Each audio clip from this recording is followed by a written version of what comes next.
Karen Stever with the GGS Pros. In this short webinar, the goal is to provide you with a guide for setting up a basic chemical cabinet to cover the most likely diseases you're going to face in your greenhouse.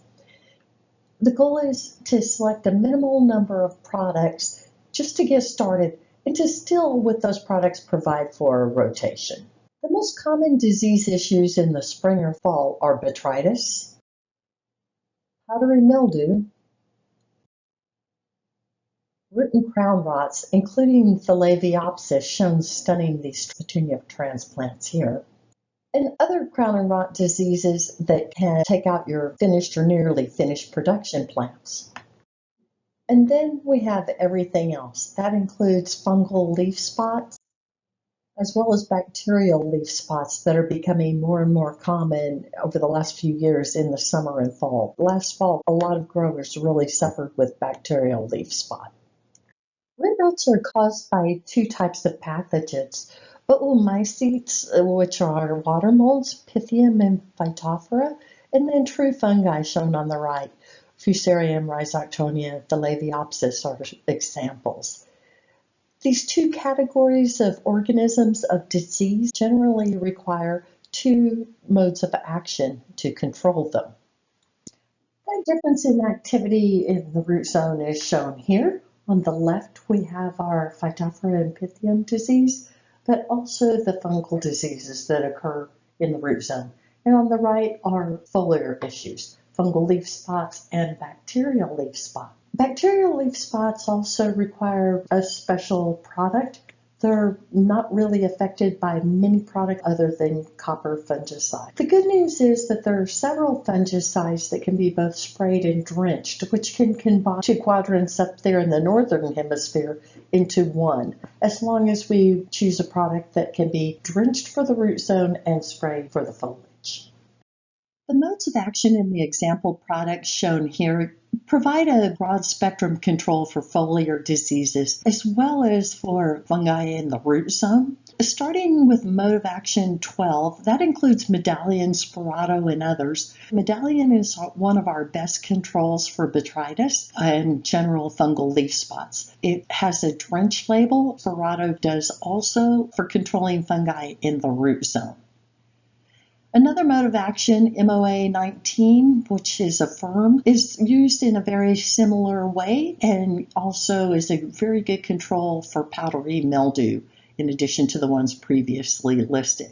A third mode of action that can be used in the root zone is MOA 1, that is thiophanate methyl, Cleary's 3336, now just known as 3336. It also is a very good product to use in the root zone drenches. Our next category is the combined products with MOA 7 and 11. That is Pageant, Mural, Orchestra, and Broadform are all in this category.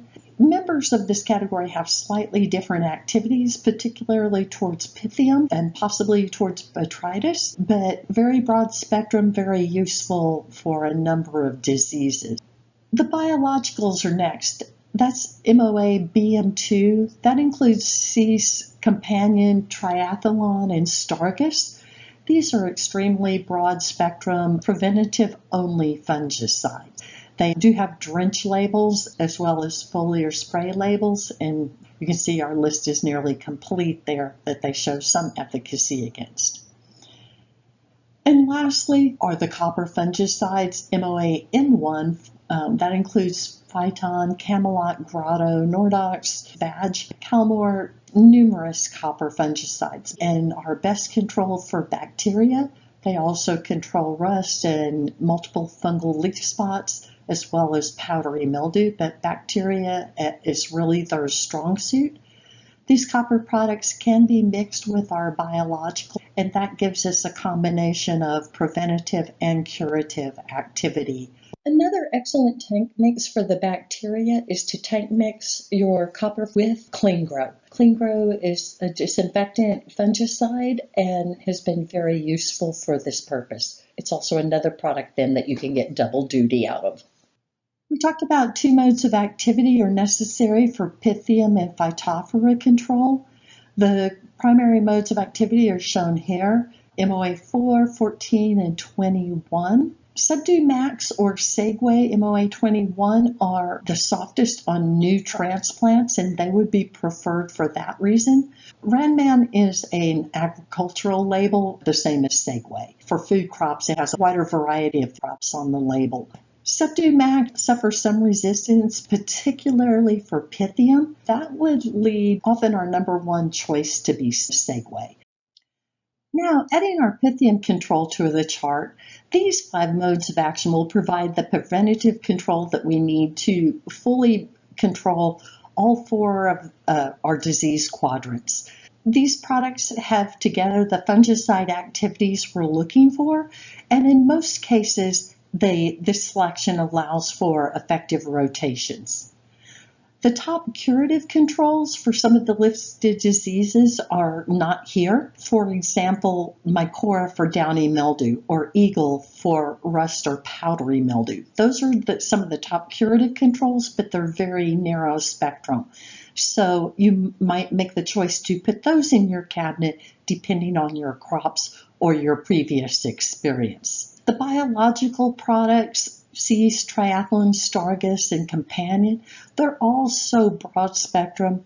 They're good preventative products. They're good in rotation. They really help extend those chemical rotations and reduce overall chemical use, thereby reducing the risk of resistance. They're safe for people and generally plant safe and balloon safe. And they're tank mixable with insecticides and with the copper fungicides. I think a biological belongs in everybody's cabinet.